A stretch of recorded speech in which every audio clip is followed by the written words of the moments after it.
तो देखें, जिसका कब्जा उसी का सर्वे, यानी जिसका जमीन पर कब्जा है उसी का सर्वे क्या हो सकता है, बिल्कुल हो सकता है, और उसी का सर्वे होगा भी। यानी जिसका पोजीशन है, यानी जो वर्तमान में जमीन पर कब्जा किए हुए है, उसी का नाम भूमि सर्वेक्षण में जो है वो दर्ज होना है।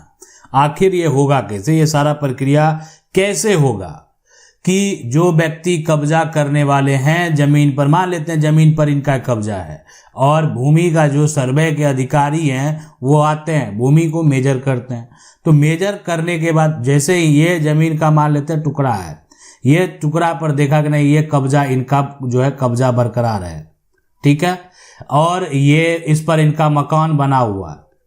अब ये अधिकारी तो ये मेंशन करेंगे, इनसे नाम पूछेंगे आपका नाम क्या है, बताइए, इनका नाम दर्ज होगा, और इनका नाम जो दर्ज होगा यानी वो क्या होगा, यानी दखल के तौर पर। अब जिसका दखल होगा, क्या उनका कानूनी अधिकार भी होगा? अब जिसका लंबे समय से जो है दखल है, घर बना हुआ है या वो खेती करते हैं, जो भी है, जमीन कब्जे में है, लेकिन जमीन पर एक सबसे महत्वपूर्ण बात जो कि देखना है कि कोई विवाद जो है ना, विवाद नहीं है, किसी प्रकार का कोई विवाद नहीं है। अब दस्तावेज जो है ना है उनके पास, जमीन पर जो कब्जा है उसके पास कोई कागजात है नहीं, और विवाद भी नहीं है, और कोई दावा करने वाला भी नहीं है, यानी दावा करने वाला जो है भी नहीं है, यानी कोई दावा करने वाला नहीं है, ना कोई विवाद है, जमीन पर आपका कब्जा है। तो कब्जेदार के नाम से जो कब्जा करने वाले, उनका नाम क्या होगा, दर्ज हो जाएगा भूमि सर्वेक्षण में। तो ये जो सारा महत्वपूर्ण पॉइंट है ये आप समझ लें, जिसका कब्जा है उसके नाम सर्वे होना है, लेकिन उसमें कंडीशन है, कंडीशन जो है वो समझना आपको पड़ेगा। अब तो मान लेते हैं कि आज के डेट में अभी भूमि का सर्वे हो रहा है, और कुछ देर पहले किसी की जमीन को जबरन कोई कब्जा कर लिया, उसको धमका दिया, ठीक है, कि हम तुम्हारा जमीन को कब्जा कर रहे हैं और मैं अपना नाम सर्वे करा लेंगे। तो ऐसा क्या पॉसिबल है? ऐसा हो सकता है कि जमीन पर जबरन जाकर कोई कब्जा कर लिया, कोई वर्चस्व वाला है, अब डर से जो है वो नहीं बोल रहा है, और जो कब्जा कर लिया वो सर्वे करा लेगा? तो कब्जा कराने वाला जो व्यक्ति है वो ऐसा नहीं कि जो जिसके पास कब्जा वो उसका सर्वे हो जाएगा, ऐसा नहीं होने वाला। यहां पर क्या है कि जिसमें विवाद नहीं है, ये स्पष्ट बोल दो, जिसमें विवाद नहीं है, यानी कोई रोकने वाला आपको नहीं आएगा, या यहां पर जो दावा करने वाले हैं कोई दावा करने वाले नहीं है, किसी प्रकार का कोई दावा नहीं होने वाला है।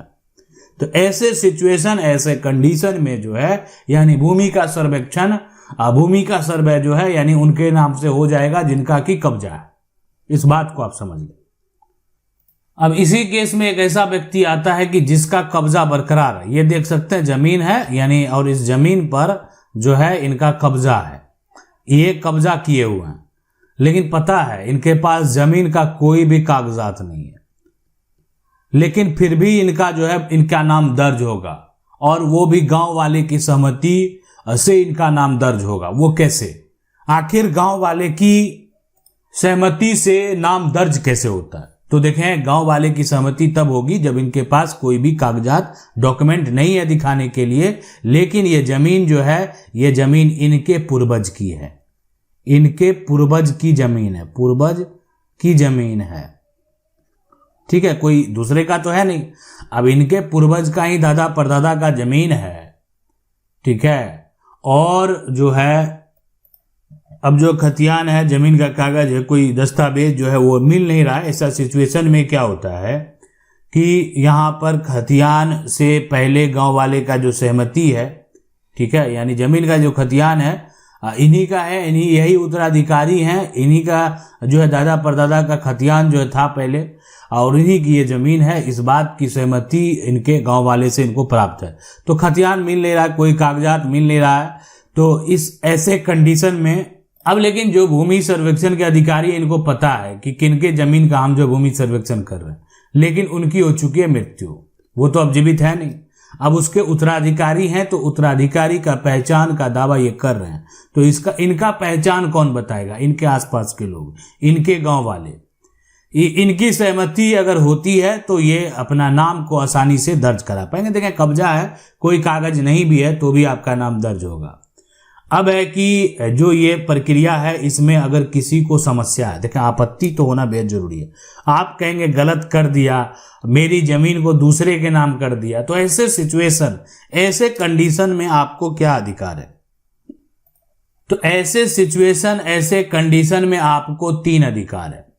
ठीक है, ये 3 अधिकार आपको प्राप्त है और ये तीनों अधिकार जो है आप फॉलो कर सकते हैं। अब ये तीनों अधिकार अगर आप फॉलो नहीं कर पाए तो बड़ा समस्या में आप पड़ जाएंगे। यानी हम वैसे लोगों की बात कर रहे हैं कि जिनकी ये जमीन है और ये जमीन का जो सर्वे है अभी वर्तमान में, सर्वे यहां पर किसके नाम हो गया? दूसरे के नाम, दूसरे के नाम पर सर्वे हो गया। तो अब यानी इसको कैसे हटवा सकते हैं? आप अपना दावेदारी पेश करेंगे, ठीक है, कोई धोखे से करवा लिया आपकी जमीन को अपने नाम, तो आप कैसे देखेंगे ये तो हम आगे बताएंगे ही, जब समय आएगा जहां पर सारा डिटेल जो है मौजूद रहेगा वो तो बताएंगे ही।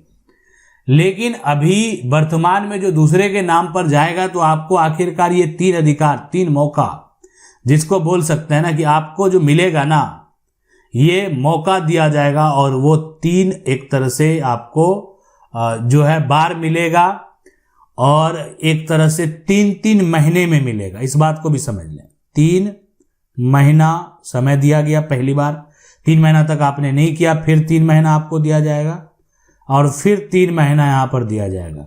उसके बाद फिर आपका जो है ना सारा अधिकार खत्म हो गया। अब आगे जो है आपको फिर दूसरा प्रक्रिया में जाना होगा। तो पहला यहां पर जो मौका है वो ये है कि यहां पर आप जो करेंगे कि बंदोबस्त जो पदाधिकारी है, यानी बंदोबस्त जो जमीन का सर्वेक्षण करेंगे, बंदोबस्त करेंगे, तो बंदोबस्त यहां पर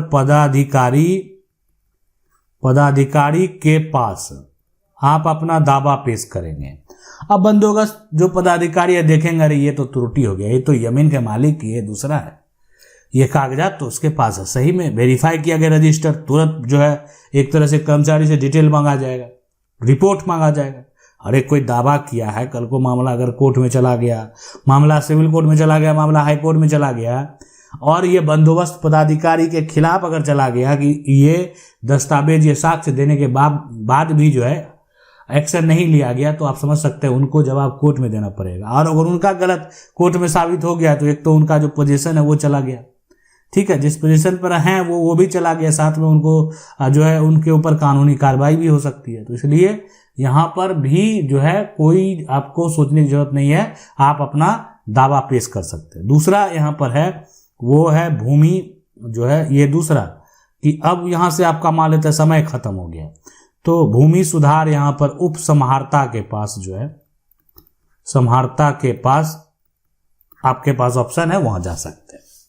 ठीक है, तो ये हो गया कि अब यहां से मान लेते हैं ऑप्शन खत्म हो गया, ये जमीन तो आपका जो जमीन था वो दूसरे के नाम सर्वे हो गया था, आप बंदोबस्त पदाधिकारी के पास अपना दावा पेश नहीं कर पाए, समय खत्म हो गया। इसलिए सबसे बड़ी बात, तो फिर आपको कहां समय मिला? भूमि सुधार उप समाहर्ता के पास।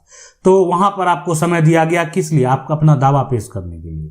तो ठीक है, आप वहां पर जाकर अपना दावा पेश कर दिए। दावा अगर आप पेश कर दिए, कोई तरह का दिक्कत नहीं, कोई तरह का समस्या नहीं, ठीक है, तब तो कोई बात नहीं है। लेकिन आप जो दावा यहां पर पेश करेंगे सबसे पहले, तो आप अपना साक्ष्य भी देंगे। देखें, किसी को अगर कब्जे के आधार पर जो है उसको अगर जो है एक तरह से जमीन का मालिक बनाया गया, उसके नाम जमीन का सर्वे किया गया, तो आप दावा पेश कर सकते हैं। कोई मालिक है, किसी के पास कागजात है, किसी के पास डॉक्यूमेंट है और कोई दखल में रखकर मालिक वहां पर मौजूद नहीं था, बोले हम मौजूद नहीं थे, हम थे नहीं, और ये जो आदमी है हमारी जमीन को अपने नाम करवा लिया, अब कहता है कि मेरा अधिकार है इस पर। तो ये सारा कुछ जो है उस समय, यानी अब तीसरा ऑप्शन भी है कि ठीक है, भूमि सुधार उप समाहर्ता के पास भी आप जो अपना दावा नहीं पेश कर पाए, जमीन मालिक नहीं था, यहाँ पर आया दावा, फिर 3 महीना आपको समय दिया गया कि आप जो है यहाँ पर कलेक्टर के पास जो है यानी जाकर अपना दावा पेश कर सकते हैं। और ये गलत तरीके से अगर कोई भी भूमि का सर्वेक्षण हुआ है तो तय समय सीमा के भीतर उसको रद्द करवा सकते हैं।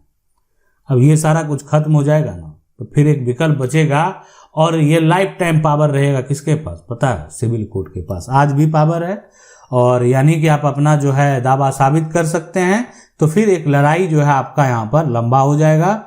अगर मामला जो है वो सिविल कोर्ट में बहुत सारे मामले जो है जाते हैं, सभी को सुना जाता है, हर सिचुएशन को देखा जाता है, तो फिर डायरेक्ट कहाँ चला जाएगा मामला आपका सिविल कोर्ट। तो सिविल कोर्ट में भी जाकर आप अपील करके जो है, आज भी लोग जो है CS के आधार पर जो है RS में सुधार करवा रहे हैं। तो इसलिए ये है पूरा प्रक्रिया। आशा करते हैं वीडियो अच्छा लगा होगा। वीडियो को लाइक जरूर कर दें। अगर चैनल को आप पहली बार देख रहे हैं, सब्सक्राइब करके जो बेल आइकन है उसको जरूर दबा दें। मिलते हैं अगले वीडियो में, तब तक के लिए जय हिंद।